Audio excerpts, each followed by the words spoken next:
Heredity and evolution. पर हुआ ये है कि सीबीएसई ने इवोल्यूशन टॉपिक को आपके चैप्टर से रिमूव कर दिया, ठीक है। जो पूरा चैप्टर था हेरिडिटी एंड इवोल्यूशन, तो सिर्फ और सिर्फ कितना पार्ट सीबीएसई ने छोड़ा है, हेरिडिटी, ठीक है। इवोल्यूशन के पार्ट को सीबीएसई ने रिमूव कर दिया है आपके चैप्टर से।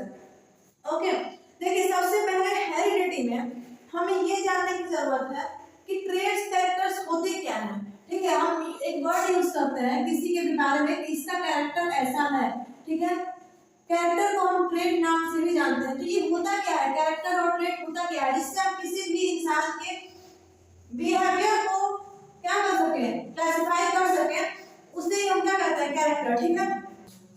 एक ऐसा रिकॉग्निजेबल फीचर जिसे हम कहते हैं रिकॉग्निजेबल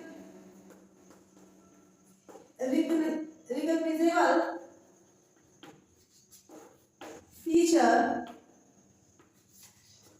ऑफ ए ह्यूमन बीइंग। किसी भी ह्यूमन बीइंग का एक जो फीचर जिससे हम उसे आइडेंटिफाई कर सके, उसे हम क्या कहते हैं, कैरेक्टर या फिर ट्रेट, ठीक है। अब ये कौन कौन से होते हैं, ऐसे फीचर्स क्या क्या होते हैं, जैसे कि हम समझ गए हेयर कलर, ठीक है, हाइट, स्किन कलर, और क्या हो जाएगा, year lobes, eyes colour, shape of nose, shape of nose, ऐसे बहुत सारे ऐसे कैरेक्टर्स होते हैं जिनसे हम किसी भी इंसान को देख करके आइडेंटिफाई कर सकते हैं, ठीक है। देखिए हम किसी को भी कैसे पहचानते हैं, यही सब कुछ कैरेक्टर्स जिससे कि हम किसी को भी पहचान सकते हैं, हमारे माइंड में किसी के लिए भी इमेज तुरंत क्रिएट हो जाती है, ठीक है। इन्हीं को हम कहते हैं hair colour, height, skin colour, ear lobes, eyes colour, shape nose, ये सब हम क्या होता है, कैरेक्टर्स होते हैं। देखिए किसी का हेयर कलर ब्लैक होता है, किसी का ब्राउनिश टाइप का होता है, ठीक है। हाइट की बात करें तो कोई मैक्सिमम हाइट का होता है, तो कोई मिनिमम हाइट का होता है। वही स्किन कलर की बात करें तो स्किन कलर जो होता है, किसी का वाइट होता है, किसी का उससे थोड़ा डार्क होता है, मतलब स्किन कलर भी कई सारे टाइप्स के होते हैं। और ईयर लोब्स की बात करें तो ईयर लोब्स किसी के अटैच होते हैं और किसी के डिटैच होते हैं, हैंगिंग होते हैं। आई कलर भी चेंज होता है, आई कलर किसी का ब्राउन होगा तो किसी का ब्लैक होगा, किसी का ब्लू भी होता है, ठीक है। वैसे तो ब्लू बहुत कम पाया जाता है, मैक्सिमम ब्लैक पाया जाता है। आप लोग पूछेंगे कैसे हम बता दें कि मैक्सिमम ब्लैक पाया जाता है। देखिए इस चैप्टर में मेंडल जो है, इस चैप्टर में एक साइंटिस्ट आएंगे जिनका नाम है मेंडल, ठीक है। मेंडल ने यही सब बताया भी है कि कैसे हम कैरेक्टर को आइडेंटिफाई कर सकते हैं। इनफैक्ट जब आप इस चैप्टर को पढ़ेंगे उसके बाद आप ये भी बता सकते हैं, अगर आपको अपना ब्लड ग्रुप नहीं पता है, ठीक है, और आपको पता है आपके फादर का और आपकी मदर का ब्लड ग्रुप, आप इजीली आइडेंटिफाई कर सकते हैं कि आपका ब्लड ग्रुप क्या होगा उसके अकॉर्डिंग, ठीक है। कैसे करेंगे, इस चैप्टर में हमें वही स्टडी करना है, ठीक है। या फिर आपके माइंड में क्वेश्चन आता होगा, सपोज करिए कि आपका जो हेयर कलर है, आपका हेयर कलर ब्लैक है, ठीक है, और आपकी मदर का हेयर कलर ब्लैक है और आपके फादर का हेयर कलर ब्राउन है। आपके माइंड में ये क्वेश्चन आएगा कि मेरा ब्राउन क्यों नहीं है, जबकि फादर का तो ब्राउन है, कैरेक्टर्स ट्रांसमिट होने चाहिए थे। तो कैरेक्टर्स ट्रांसमिट हुए लेकिन किससे हुए, मदर के, फादर के कैरेक्टर यहाँ पे हाइड कर रहे हैं, ठीक है।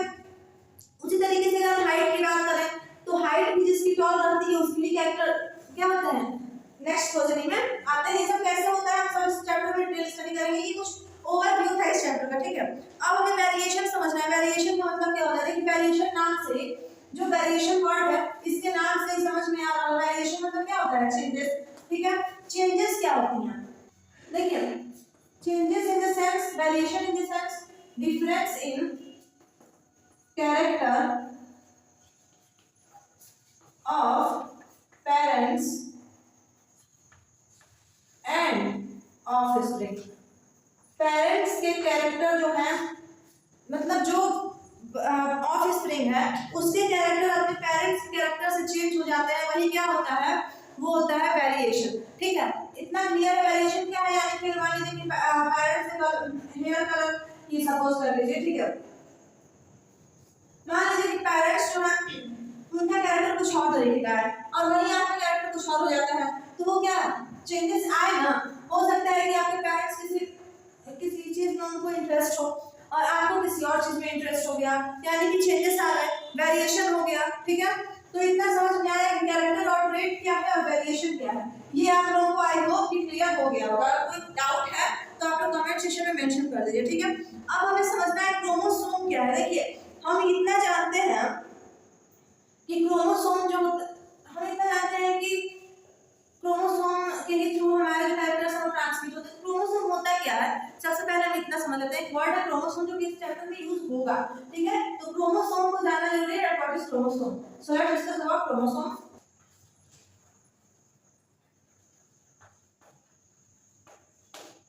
क्रोमोसोम देखिए, अब टॉपिक स्टार्ट करने से पहले मैं इतना आप लोगों से क्लियर करना चाहती हूँ कि अगर आप लोगों ने अब तक चैनल को सब्सक्राइब नहीं किया है तो आप लोग चैनल को सब्सक्राइब कर लीजिए, ठीक है। क्योंकि सिर्फ वीडियो को देखना is not more than enough for me, ठीक है। आप लोगों को सब्सक्राइब कर देना चाहिए, ठीक है। अगर आप लोगों को वीडियो अच्छी लग रही है तो, और शेयर भी करिए क्लास 9 से 12 तक के सभी स्टूडेंट्स को, जिससे कि वो लोग भी स्टडी कर सके, ठीक है। शेयर करिए, सब्सक्राइब करिए, लाइक करिए वीडियो को, ओके। और कोई भी डाउट हो कमेंट सेक्शन में मेंशन करिए, ठीक है। देखिए क्रोमोसोम क्या होता है। देखिए क्रोमोसोम कैसा स्ट्रक्चर होता है, अगर हम बात करें तो क्रोमोसोम जो होता है कैसा स्ट्रक्चर होता है, थ्रेड लाइक स्ट्रक्चर होता है, ठीक है। कहाँ प्रेजेंट होता है, तो इन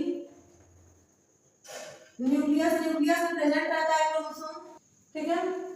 ये किससे बना होता है, तो form of DNA which carry what, gene. Clear हुआ जीन? देखिए क्लियर हुआ। क्रोमोसोम देखिए, क्रोमोसोम क्या होता है, chromosome is a thread like structure in the nucleus of a cell formed of DNA which carries the genes, okay. अब देखिए यहाँ पे एक टर्म यूज हो गया जीन। तो जीन क्या होता है, आपके माइंड में क्वेश्चन अराइज हो रहा होगा कि जीन क्या है फिर। तो देखिए ये जो है जीन, ये यूनिट ऑफ डीएनए, क्या है, यूनिट ऑफ डीएनए। और ये किस चीज में हेल्प करता है, तो गवर्न करता है, यानी कंट्रोल करता है, governs the synthesis of protein. Protein के सिंथेसिस को क्या करता है, गवर्न करता है, कंट्रोल करता है, ठीक है। देखिए जीन जो होते हैं वो एक्चुअली हेरिडिटरी यूनिट होते हैं जो कि ट्रांसफर करते हैं कैरेक्टर को from parents to offspring during reproduction, ठीक है।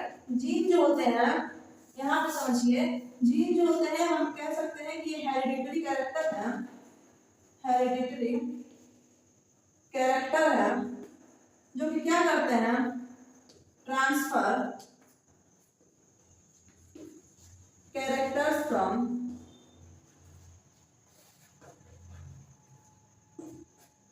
पेरेंट्स टू प्रोजेनी, ठीक है। जीन का वर्क समझ में आया कि जीन जो है वो हेरिडिटरी कैरेक्टर है जो कि ट्रांसमिट करते हैं कैरेक्टर्स को पेरेंट्स से प्रोजेनी में। जीन भी 2 टाइप के होते हैं, ठीक है। जीन कितने टाइप के होते हैं, तो 2 टाइप के होते हैं, एक डोमिनेंट जीन और एक रिसेसिव जीन, ठीक। सबसे पहले लेकिन हमें समझना है होमोजाइगस और हेटेरोजाइगस क्या होता है। देखिए जब हम डोमिनेंट जीन और रिसेसिव जीन को पढ़ेंगे ना तो यहाँ पे टर्म यूज होगा हेटेरोजाइगस और होमोजाइगस, तो आप लोग कंफ्यूज होंगे। तो सबसे पहले हमें क्लियर करना है what is heterozygous and what is homozygous. So let's start. देखिए अगर हम बात करें होमोजेनस की और हेटेरोजीनस की, तो देखिए होमो मींस क्या होता है, सेम, और हेटेरो मींस डिफरेंट। यानी कि यहाँ पे पेयर ऑफ जीन होंगे या तो सिर्फ आइदर डोमिनेंट और रिसेसिव। अगर हम बात करें हेटेरोजीनस की तो यहाँ पे जो पेयर ऑफ जीन होंगे वो एग्जिस्ट करेंगे इन डिफरेंट फॉर्म। देखिए जैसे होगा क्या कि होमोजेनस में क्या होगा, जो कैरेक्टर है वो या तो सिर्फ टॉल भी रहेगा या फिर सिर्फ स्मॉल ही रहेगा। लेकिन हेटेरोजीनस की बात करें तो कैरेक्टर कैपिटल टी और स्मॉल टी दोनों का मिक्सचर भी हो सकता है, ठीक है। इतना क्लियर हुआ। अब हम चलिए समझ लेते हैं जीन के 2 type, that is homogeneous, that is dominant gene and recessive gene. तो इनको हम डिटेल समझ लेते हैं, ठीक है। जीन कितने टाइप का? तो 2 टाइप का। एक होता है डोमिनेंट जीन और दूसरा होता है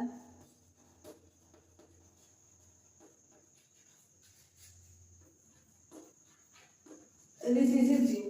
ठीक है, क्या होता है डोमिनेंट जीन और क्या होता है रिसेसिव जीन? डोमिनेंट जीन क्या होता है ना कि ये अपने कैरेक्टर को एक्सप्रेस कर पाता है। ठीक है, अगर मान लीजिए कि रिसेसिव जीन भी प्रेजेंट है तो भी अपने कैरेक्टर को ट्रांसमिट कर पाएगा। देखिए, और वही अगर रिसेसिव जीन की बात करें तो ये अपने कैरेक्टर को एक्सप्रेस कर पाता है? बताइए, नहीं। ठीक है, देखिए होता क्या है ना कि अगर मान लीजिए कि कोई कैरेक्टर डोमिनेंट है और कोई कैरेक्टर रिसेसिव है।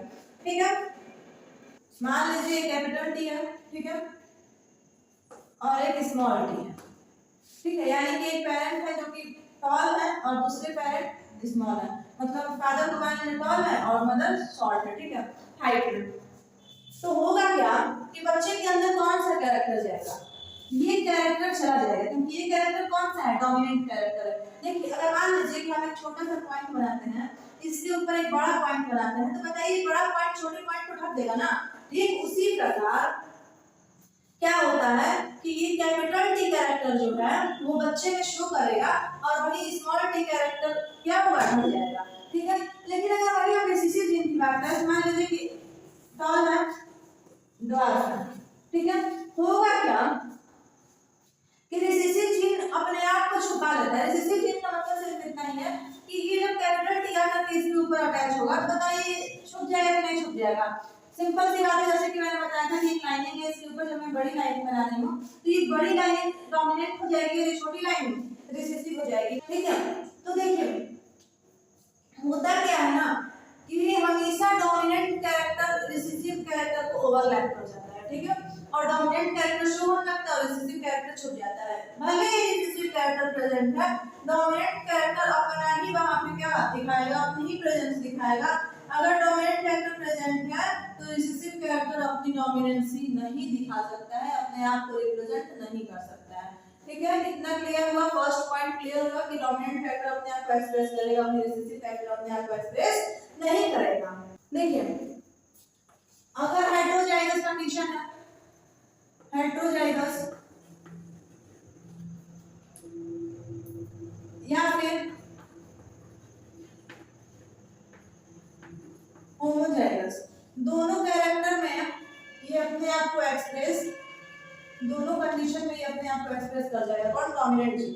वहीं अगर हम बात करें रिसेसिव जीन की तो ये सिर्फ और सिर्फ होमोजाइगस, और होमोजाइगस में भी कौन?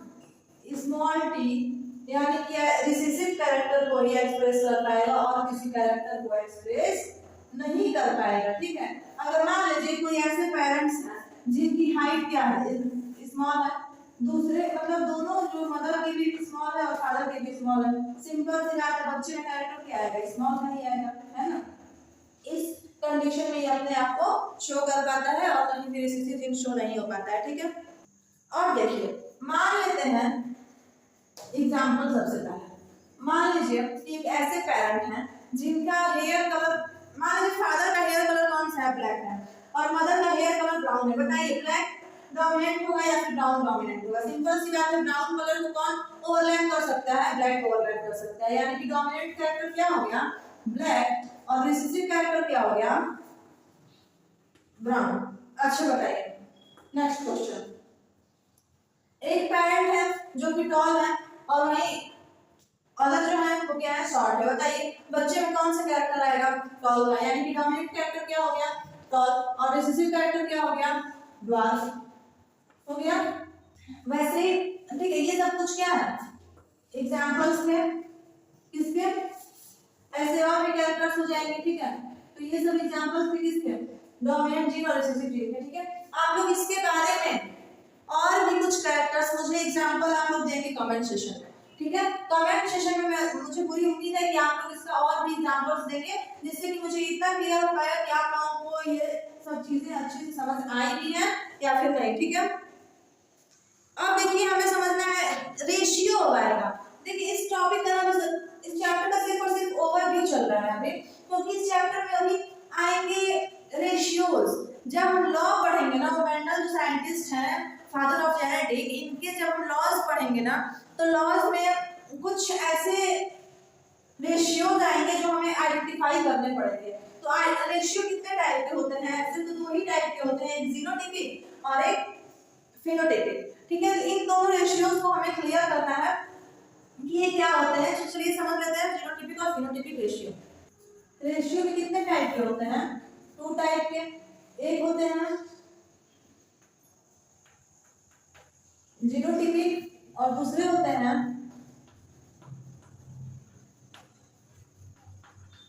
फिनोटिपिक। जीनोटिपिक रेशियो क्या होता है और फिनोटिपिक रेशियो क्या होता है? देखिए genotypic ratio in the sense genetic character expression, यानी कि ऐसे कैरेक्टर्स का एक्सप्रेशन जो कि पेरेंट्स से आए हैं बच्चे में। और फिनोटिपिक रेशियो क्या होता है? Outside characters, outside characters which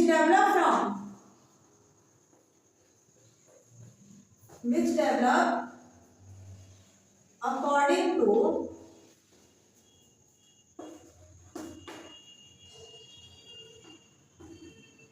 environment।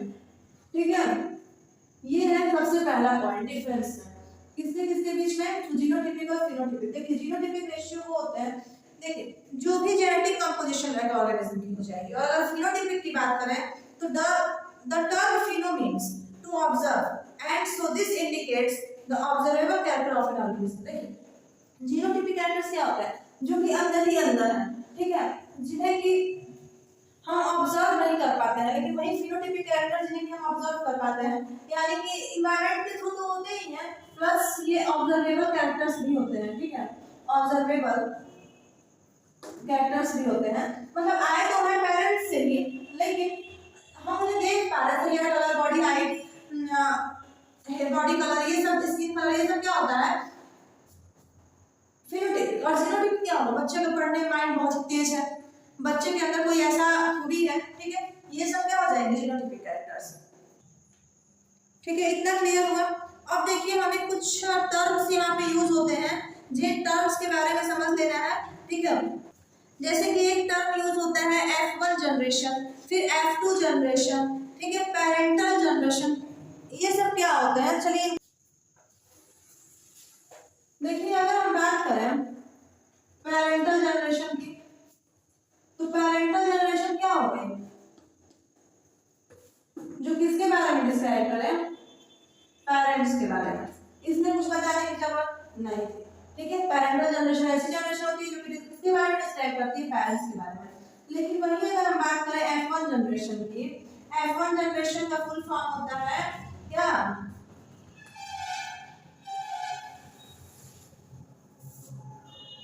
First filial generation. अगर हम इसकी बात करें तो मान इसमें क्या होता है ना, मान लीजिए कि एक पेरेंट है, ठीक है, सबसे पहले हम यहाँ पे पेरेंटल जनरेशन दिखाते हैं, जिसमें जो फादर है, फादर का हाइट लार्ज है, मतलब फादर जो है टॉल है और जो मदर है वो ड्वार्फ है। अब बताइए इसमें क्रॉस होगा, ठीक है, क्रॉस होगा तो कैपिटल टी जाकर के स्मॉल टी से मिलेगी और बनाएगी कैपिटल टी स्मॉल टी। वही ये कैपिटल टी इस स्मॉल टी के साथ और कैपिटल टी स्मॉल टी, ठीक है, वैसे ही सभी क्या बन जाएंगे? कैपिटल टी और स्मॉल टी। बताइए जो बच्चे का जन्म होगा वो बच्चे की हाइट कैसी रहेगी?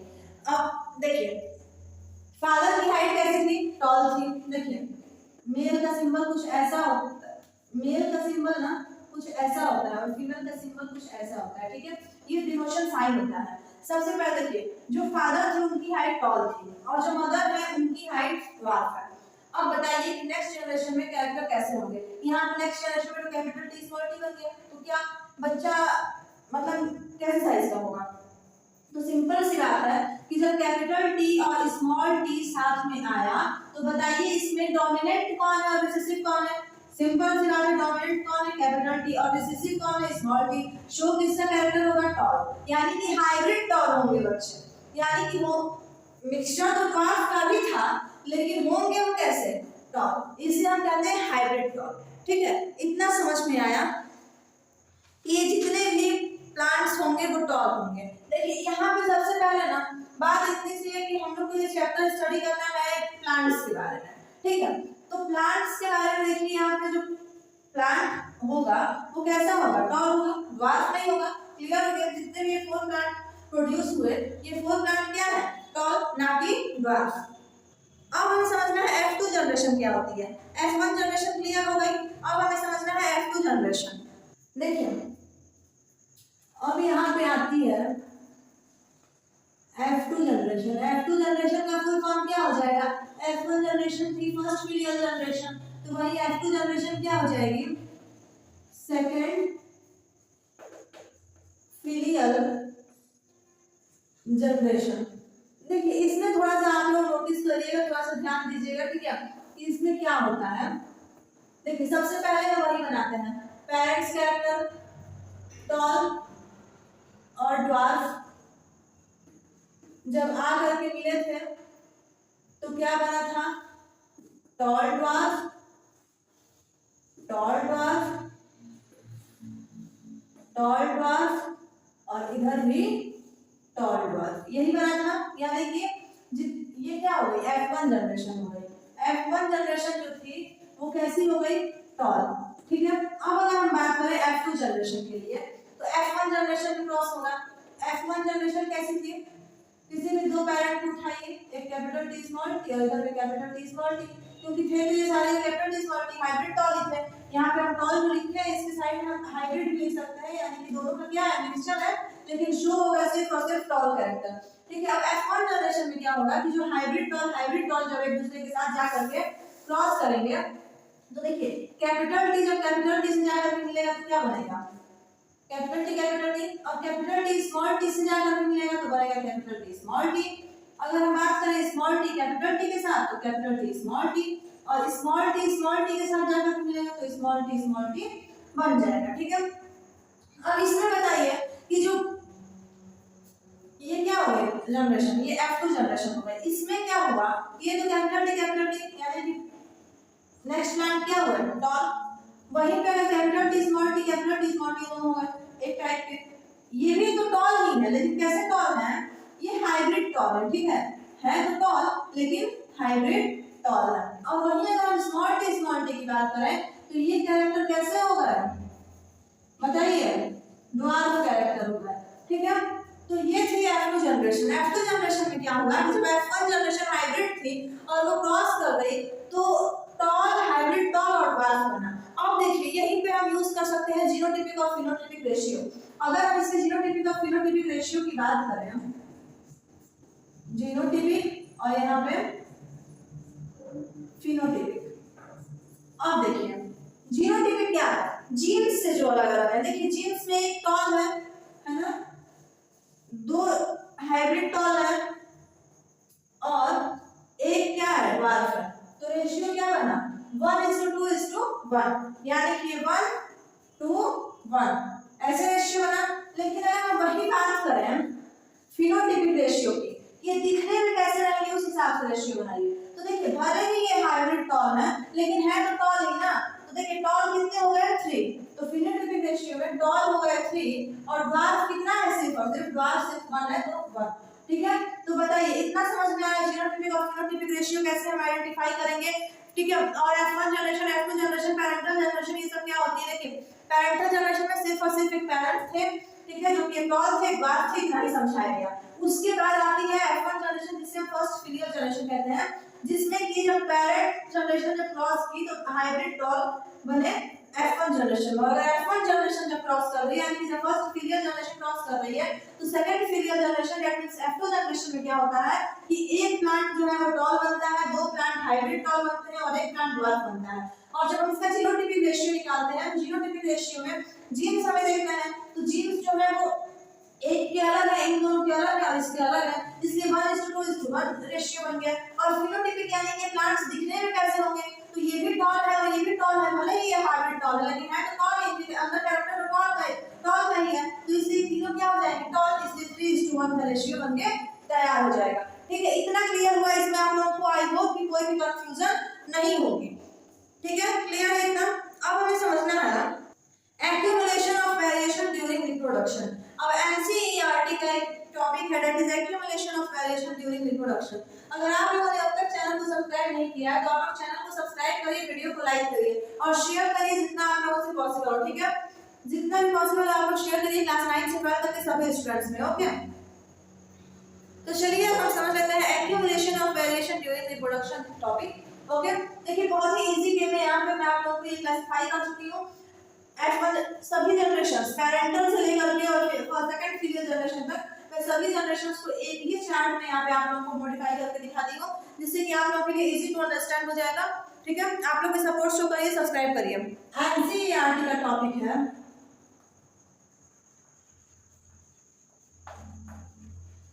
accumulation of variation during reproduction के टाइम पे एक्यूमुलेशन ऑफ वेरिएशन कैसे होता है, मतलब वेरिएशंस कैसे हो जाते हैं, चेंजेस कैसे हो जाते हैं, जिसकी वजह से जो चाइल्ड है वो अपने पेरेंट्स से थोड़ा सा डिफरेंट दिखने लगता है। ठीक है, और क्या एक्यूमुलेशन ऑफ वेरिएशन जरूरी है? सिंपल सी बात है, आप लोग अगर अपना माइंड यूज करें तो एक्यूमुलेशन ऑफ वेरिएशन जरूरी है, क्योंकि अगर चेंजेस नहीं होंगे और पेरेंट्स की एकदम हूबहू चाइल्ड हो जाता है तो क्या ये रियलिस्टिक है? तो नहीं। ठीक है, एक्यूमुलेशन ऑफ वेरिएशन होता कैसे है, चलिए इसे हम समझ लेते हैं। देखिए एक्यूमुलेशन ऑफ वेरिएशन होता है ना तो सर्वाइवल चांस भी क्या हो जाती है, इंक्रीज कर जाती है। ठीक है, अब हमें समझना है देखिए ट्रेट्स भी, कैरेक्टर्स जो होते हैं ना वो भी 2 टाइप के होते हैं। ठीक, traits are of how many types? Are of 2 types। कौन कौन से होते हैं? तो देखिए एक होता है एक्वायर्ड ट्रेट,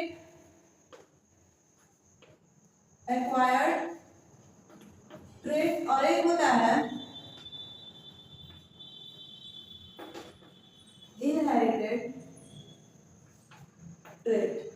क्या होता है एक्वायर्ड ट्रेट और क्या होता है इनहेरिटेड ट्रेट, इन सबको हम डिटेल में समझ लेते हैं। देखिए इनहेरिटेड ट्रेट को हम सबसे पहले समझते हैं, जो कि कहां से आया जाता है, फ्रॉम पेरेंट्स।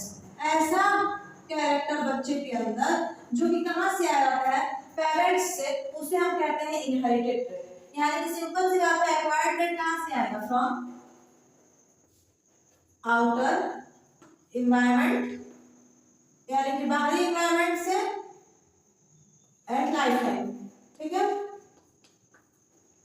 जीवन भर में जो भी चेंजेस आ रहे हैं वो क्या है, एक्वायर्ड ट्रेट है, और जो जन्म से ही जो कैरेक्टर्स हमारे अंदर हैं वो कैसे हैं, इनहेरिटेड ट्रेट है, इनहेरिटेड कैरेक्टर्स हैं। ठीक है, और वही अगर हम बात करें एक्वायर्ड ट्रेट की, तो एक्वायर्ड ट्रेट जो होते हैं not transmit to next generation, ये नेक्स्ट जनरेशन में ट्रांसमिट नहीं होते हैं, कौन, एक्वायर्ड ट्रेट। और वही अगर हम बात करें इनहेरिटेड ट्रेट की, तो ये ट्रांसमिट कर जाते हैं, ट्रांसमिट टू नेक्स्ट जनरेशन, है ना। क्लियर हो गया एक्वायर्ड ट्रेट और इनहेरिटेड ट्रेट। देखिए अगर हम इनहेरिटेड ट्रेट के एग्जांपल की बात करें तो हेयर कलर ले लीजिए, हेयर कलर, या फिर हाइट ले लीजिए, ये सब क्या है, इनहेरिटेड ट्रेट है। ठीक है, और वही अगर हम एक्वायर्ड ट्रेट के एग्जांपल की बात करें तो हम किसी भी चीज में इंटरेस्ट ले सकते हैं, इंटरेस्ट इन एनी एक्टिविटी, और क्या, चलने का तरीका, पोस्चर, बैठने का तरीका, ये सब भी क्या हो जाएंगे, एक्वायर्ड ट्रेट हो जाएंगे। ठीक है, सिंपल सी बात है कि एक्वायर्ड ट्रेट और इनहेरिटेड ट्रेट क्या होते हैं।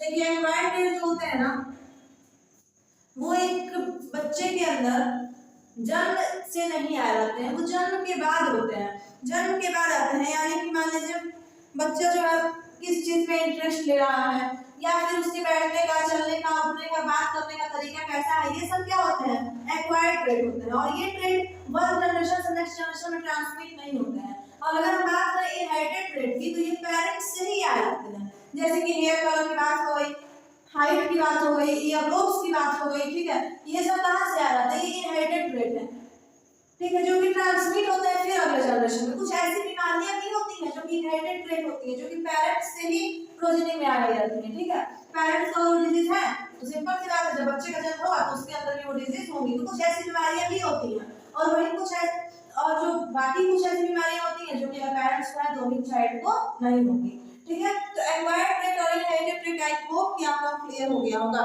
और अब हम समझते हैं कि ये चैप्टर है जिसका नाम है हेरिडिटी। हेरिडिटी का मतलब क्या है?